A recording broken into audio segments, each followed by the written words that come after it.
तो बेटा हमारा नेक्स्ट टॉपिक है बहुत ही फेमस कह सकते हो उसको, कह लो, कोई नाराज़गी वाली बात नहीं है। ओम्स लॉ ये सबको आता होगा, है ना। अब बचपन से पढ़ते आ रहे हो, बचपन मतलब 10वीं क्लास से, कि आई प्रोपोर्शनल टू वी। तो बेटा इतना ही नहीं होता ये, इसमें बहुत सारी कंडीशंस होती हैं, और दिक्कत की बात क्या होती है, आपको इनका नाम भी नहीं पता होते हैं, ठीक है ना। आई करंट, वी पोटेंशियल, बस आपको ये पता होता है क्या करंट, कौन सा करंट, कहाँ वाला करंट, और क्या पोटेंशियल।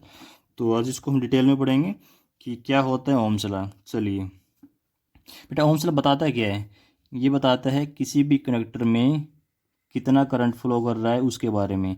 अगर मेरे पास यहाँ पे कोई कनेक्टर है, ये कनेक्टर के दो सिरे हैं, दो एंड हैं, ए और बी, तो इस कनेक्टर में बेटा कितना करंट फ्लो करेगा वो डिपेंड करेगा कि कनेक्टर के एंड के क्रॉस कितना पोटेंशियल डिफरेंस है, कितना पोटेंशियल डिफरेंस है। तो ये जो वी है ना, ये वी पोटेंशियल नहीं होता बेटा, दिस वी होता है potential difference. You can write V A minus V B also, just समझने के लिए, या वी बी माइनस वी वो भी ठीक है। तो बेटा हमारा जो करंट होता है वो डायरेक्टली प्रोपोर्शनल होता है पोटेंशियल डिफरेंस के, ठीक है ना। और बहुत सारी बुक्स में वी को ही बोलते हैं पोटेंशियल डिफरेंस, तो वो कोई दिक्कत वाली बात नहीं है, आपको नाम पता होना चाहिए। ये भी ठीक है, ये भी ठीक है, ये भी ठीक है। वी का नाम ठीक पता होना चाहिए। वी क्या है, पोटेंशियल नहीं है, पोटेंशियल डिफरेंस है दो एंड्स के बीच का।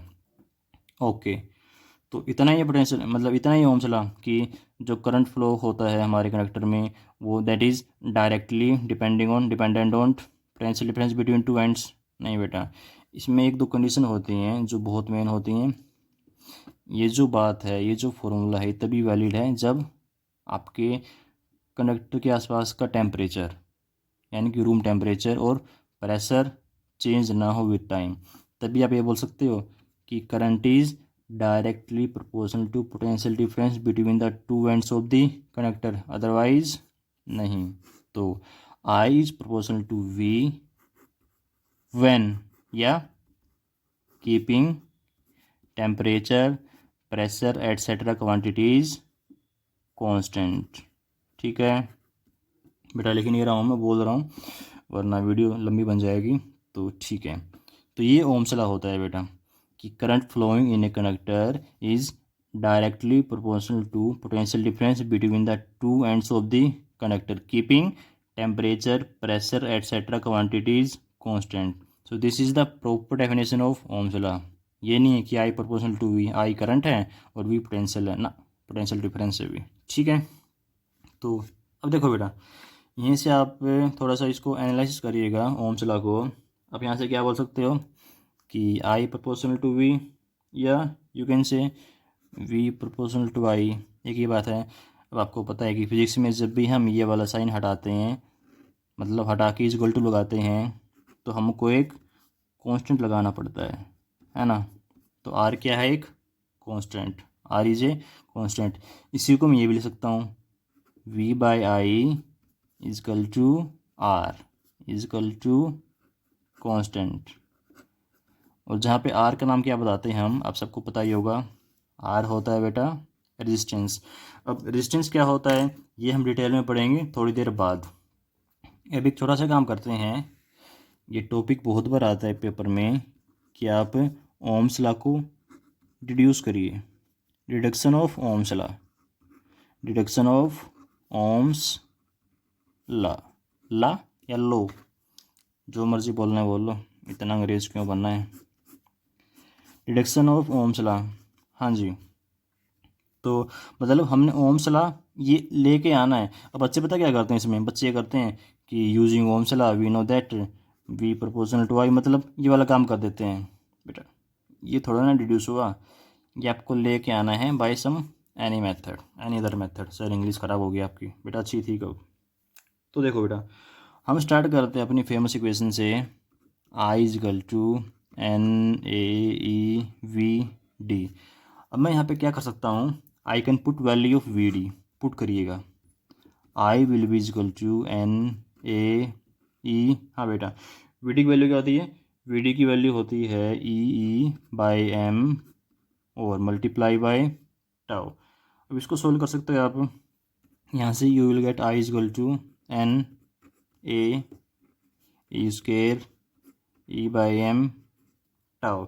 अब आप यहाँ से ई की वैल्यू पुट कर दो। आपको पता है ना ई क्या होती है, ये होती है एक तरह की वोल्टेज होती है, वोल्टेज पर यूनिट लेंथ। तो ई की वैल्यू पुट कर दो यहाँ पे ई की वैल्यू पुट कर दो। ऊपर चलते हैं स्लो मोशन में, चलो आई की value I is equal to N A E square, e की वैल्यू बेटा वी बाई एल, एम तो है ऐसे कैसे, और यहाँ से क्या आ गया आपके पास में रो आ चुका है। अब एक काम करिएगा यहाँ पे बेटा, ये जो वी है ना इसको इधर ले आओ, इस वी को नीचे ले आओ। So you will get I by V is equal to N A E square tau by L M. ठीक है, अब इसको उल्टा कर दो, you will get from here V by I is equal to, उल्टा कर दो इसका। So you will get here L M divided by N A E square tau. ठीक है बेटा, अब देखिए बेटा, आपने वी बाई आई निकालना था और आपने वी बाई आई निकाल दिया। अब ये जो वी बाई आई है ये एक कांस्टेंट क्वांटिटी आना चाहिए, तभी हम कह पाएंगे कि हमने ओम्स लॉ यहाँ से डिड्यूस कर दिया है। तो चेक करते हैं क्या ये एक कांस्टेंट क्वांटिटी है। एल लेंथ ऑफ कंडक्टर बिल्कुल एक कांस्टेंट क्वांटिटी है। Mass of electron again constant quantity है। N number of electron in a conductor constant है, कोई दिक्कत नहीं है। एरिया कांस्टेंट है। इलेक्ट्रॉन चार्ज ऑन इलेक्ट्रॉन तो होता ही कांस्टेंट है। एंड टाउ रिलैक्सेशन टाइम बेटा ये भी कांस्टेंट ही है। तो जब ये सारे जो नंबर हैं कांस्टेंट है तो मैं इनको एक नाम दे सकता हूँ, V by I is equal to R. So this is my Ohm's law. अगर आप चाहो तो क्रॉस मल्टीप्लाई कर सकते हो, V is equal to I R. आपका ओम्स लॉ यहाँ से रिड्यूस हो चुका है। यहाँ से बेटा हमारे पास में बहुत इंपॉर्टेंट रिजल्ट आता है। ये जो आर है ना, देखो बेटा वी बाई आई बराबर आर है ना, और यहाँ से वी बाई आई बराबर ये दोनों को इक्वेट कर दो, यही तो आपका आर है, इसको तो आपने आर बोल रहे हैं। So from here you are getting formula of R, R is equal to L M divided by N A E square है बेटा, ये N A E square tau. तो इसको भी हम आने वाले कुछ मिनटों में समझेंगे। तो ठीक है बेटा, ये आपका छोटा सा टॉपिक था, deduction of Ohm's law with the help of current and drift velocity relation. एक बेटा आपको ओम्स लॉ का ग्राफ रहेगा, आप सबको पता ही होगा।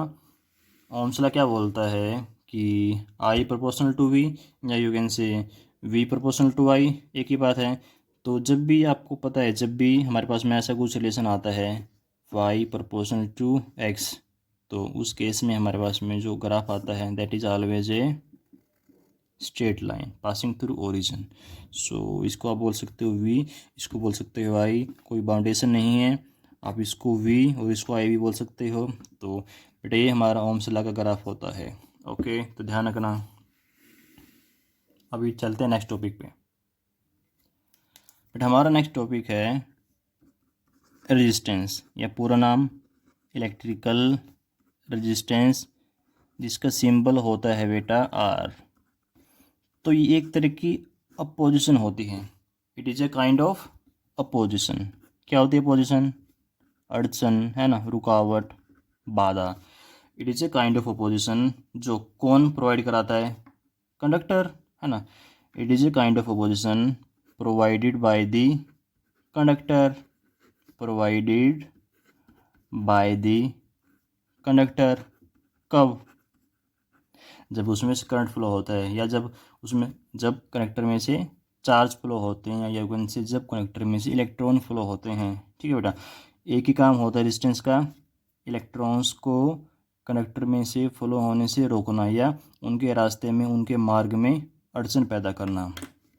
तो resistance is basically position provided by the conductor to the flow of electrons, you can write to the current, to the flow of electrons. ठीक बात है, रेजिस्टेंस हो गया। रेजिस्टेंस की यूनिट ओम, बेटा रेजिस्टेंस की यूनिट होती है ओम, जिसका सिंबल होता है, सबको पता होगा, क्लास 10th वगैरह में पढ़ के आए हो आप, ठीक है बेटा। इसके बाद में आप यूनिट की बात हो गई है। एक कहीं पर क्वेश्चन आता है, मतलब 10th क्लास में आता था वो तो ऐसे नहीं कि +2 में आ सकता है। क्वेश्चन आता है डिफाइन 1 ओम, डिफाइन 1 ओम। तो देखो बेटा, जब भी इस तरह क्वेश्चन आते हैं डिफाइन 1 ओम या डिफाइन करंट, मतलब डिफाइन 1 एम्पियर, तो क्या करना होता है आपने, ये देखो किसकी यूनिट है, रेजिस्टेंस की। रेजिस्टेंस का बेसिक फॉर्मूला V/I।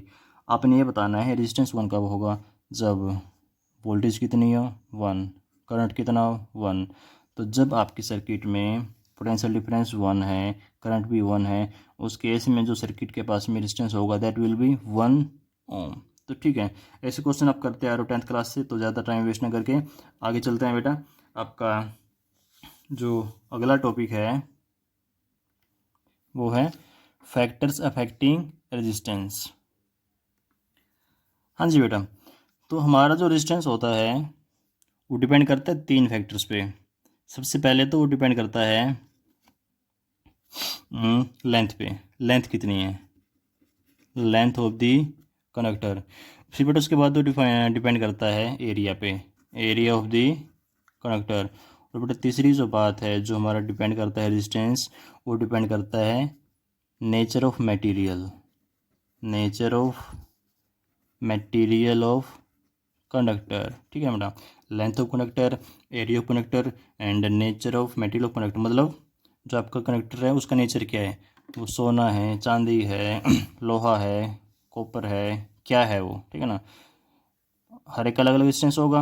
अब जैसे चांदी है, सिल्वर है, वो बेस्ट कंडक्टर है, तो उसका रेजिस्टेंस सबसे कम होता है। वही तो होता है कंडक्टर, जिसमें से करंट अच्छे से बहे, करंट अच्छे से किस में बहेगा, जिसका रेजिस्टेंस कम होगा।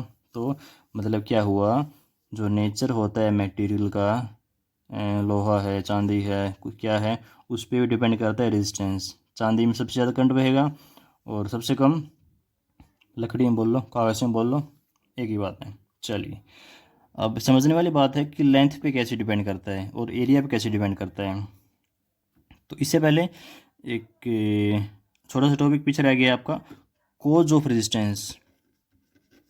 कोज ऑफ रेजिस्टेंस, रेजिस्टेंस का कोज क्या होता है, कोज ऑफ रेजिस्टेंस। तो बेटा रेजिस्टेंस का कोज होता है सिंपल, एक अगर मैं वर्ड में उत्तर दूं, collisions, collisions of electrons with other electrons. तो जितने ज़्यादा कोलिजन होंगे उतने ज़्यादा क्या होगा, चलने में रुकावट आएगी। जितनी ज़्यादा रुकावट उतना ज़्यादा क्या, रेजिस्टेंस। तो बेटा सिंपल सा कोज क्या होता है रेजिस्टेंस का, कोलिजन।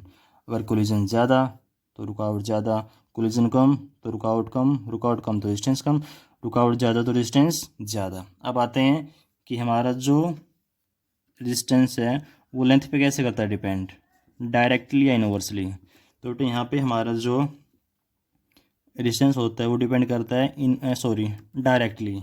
अब ये समझिए डायरेक्टली क्यों, मतलब अगर आप लेंथ को बढ़ाओगे तो रेजिस्टेंस बढ़ेगा।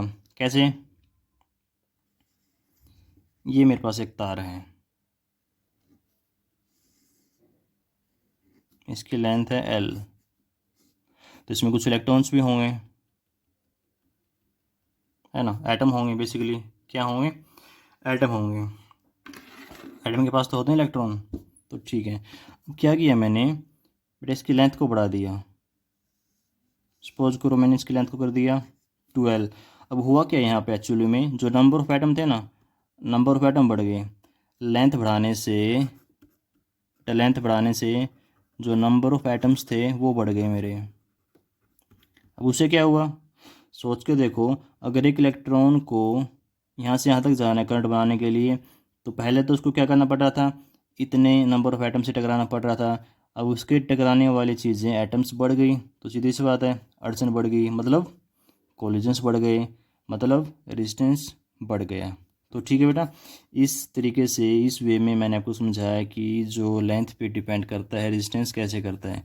रीज़न क्या होता है, लेंथ बढ़ाने से नंबर ऑफ एटम बढ़ जाते हैं, उससे क्या होगा, कोलिजन्स बढ़ जाएंगे, उससे क्या होगा, रेजिस्टेंस बढ़ जाएगा। रेजिस्टेंस क्या होती है? रुकावट, अड़चन, ठीक है ना। दूसरा एरिया, बेटा एरिया भी डिपेंड करता है इन्वर्सली। कैसे डिपेंड करता है? इन्वर्सली। कैसे? अगेन एक कनेक्टर लो जिसका एरिया है ए, और इसमें सपोज करो 1 2 3 4 5 5 इसमें एटम है, ठीक है।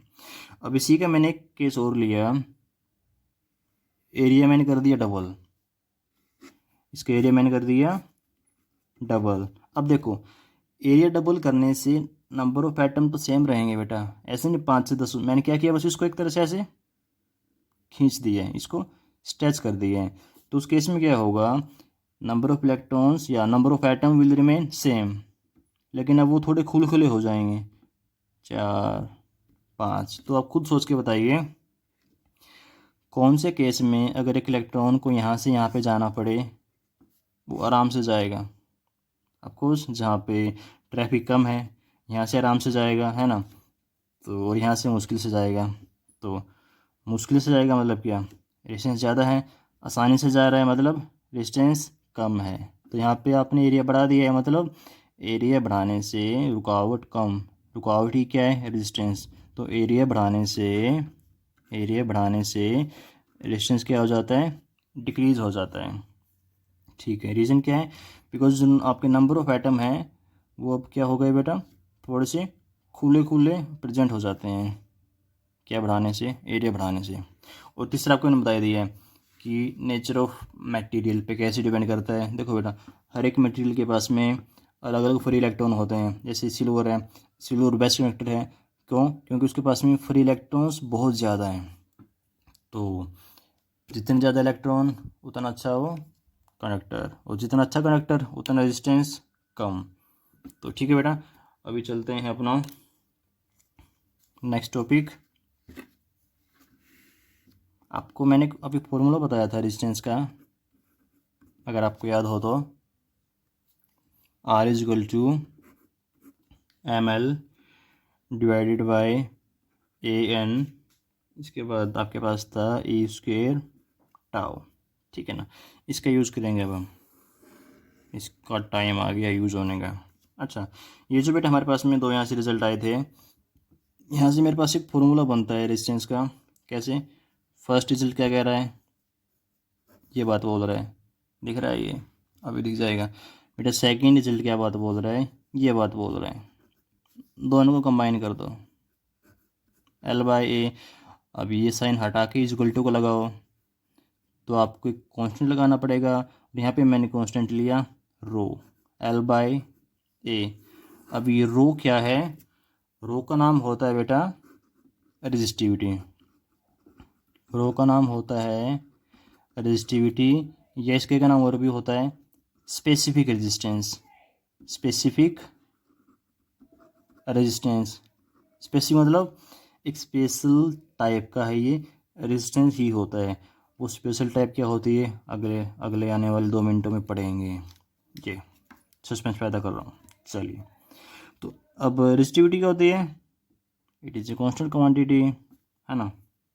तो देखो बेटा जो आपका रेजिस्टेंस है ना वो एक तरह की अपोजिशन है, जो कौन प्रोवाइड करता है, कंडक्टर।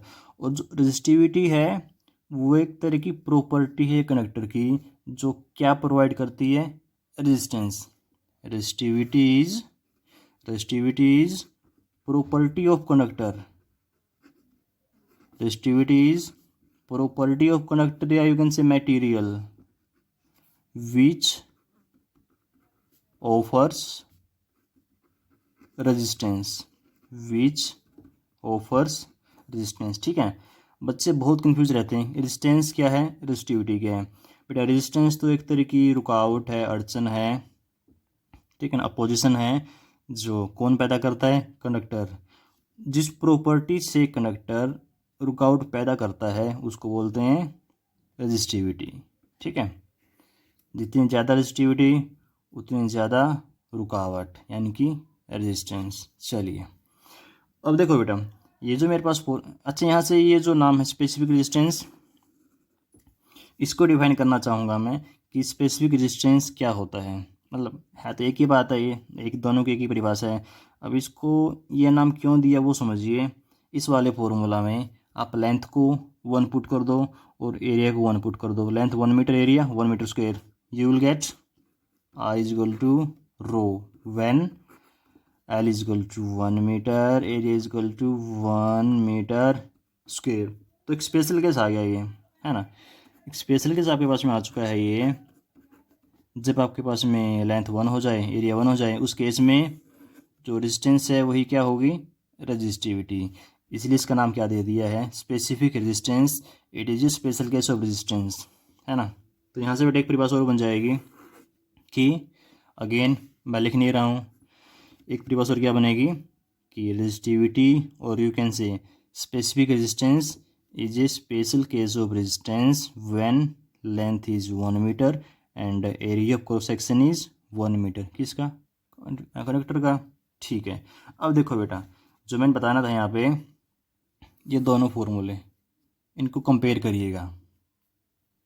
चलो मैं दोबारा लिख देता हूँ दोनों को। R is equal to ML by ANE square tau, E square tau, E square tau. एक फॉर्मूला ये होता है रो L बाय A। देखो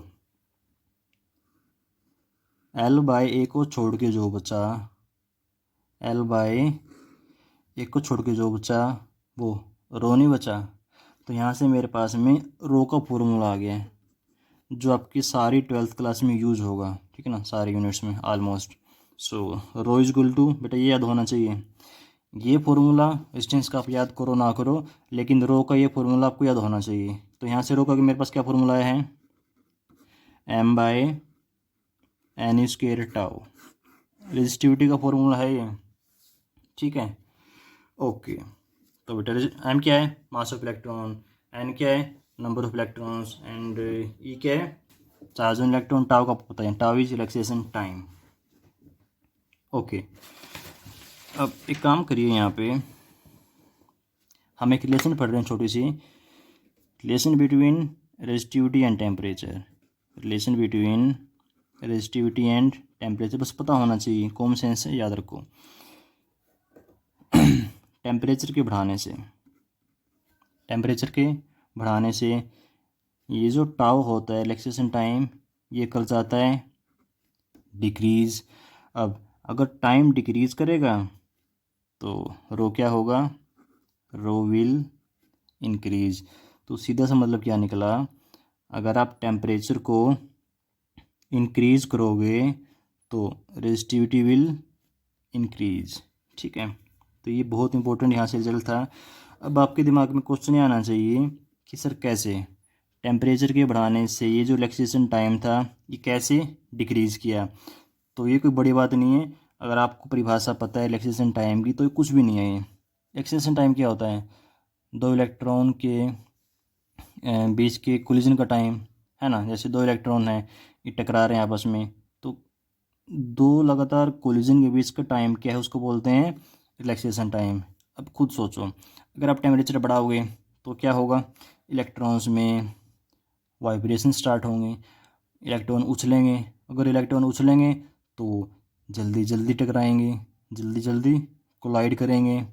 तो जो टाइम था, time between two successive collisions, क्या होगा, वो कम हो जाएगा टेम्परेचर के बढ़ाने से। इसलिए मैं बोल रहा हूँ टेम्परेचर के बढ़ाने से जो रिलैक्सेशन टाइम होता है वो क्या कर जाता है, वो डिक्रीज़ कर जाता है। और अगर डिक्रीज़ किया तो रेजिस्टिविटी विल इंक्रीज़। ऐसे ही एन का है, अगर एन बढ़ेंगे तो रेजिस्टिविटी विल डिक्रीज़, ठीक है ना। अब ये सब जो मैंने बातें बताई हैं घटेंगी बढ़ेंगी वाली, ये वैलिड हैं only for conductor, only for conductors, ठीक है। एक आपकी यूनिट आती है second last unit 9th semi conductors, वहाँ पे खेल हल्का सा चेंज हो जाता है। तो मैंने जो भी बातें बताई हैं, एन के इंक्रीज होने से रो डिक्रीज, या टेम्परेचर के बढ़ने से रो क्या होगा, इंक्रीज होगा, ये सब बेटा कंडक्टर के लिए हैं। सेमी कंडक्टर में इसको उल्टा होता है, टेम्परेचर के बढ़ाने से रेजिस्टिविटी विल डिक्रीज। अब वैसा क्यों होगा हम पढ़ेंगे, इसी चैप्टर में पढ़ेंगे, लेकिन 2-3 लेक्चर बाद पढ़ेंगे, तो ठीक है, ये सब बातें किसके लिए हैं? टेम्परेचर बढ़ाया, रेसिस्टिविटी बढ़ गई कंडक्टर के लिए। ओके, तो यहाँ से एक टॉपिक और था मेरे दिमाग में जो आपको बताना था। ठीक है बेटा, छोड़ो, दिमाग में नहीं आ रहा है। तो ठीक है बेटा, आज की वीडियो में इतना ही। आई होप आप सबको जो जो मैंने समझाने का प्रयत्न किया सबको समझ में आया होगा। तो ठीक है बेटा, अगर आपको समझ में आया हो तो एक लाइक करना, और नहीं तो नहीं करना। ठीक है बेटा, थैंक यू। मिलते हैं किसी और वीडियो में। पढ़ते रहिए, मुस्कुराते रहिए, घर पे रहिए, लॉकडाउन का पालन करिए।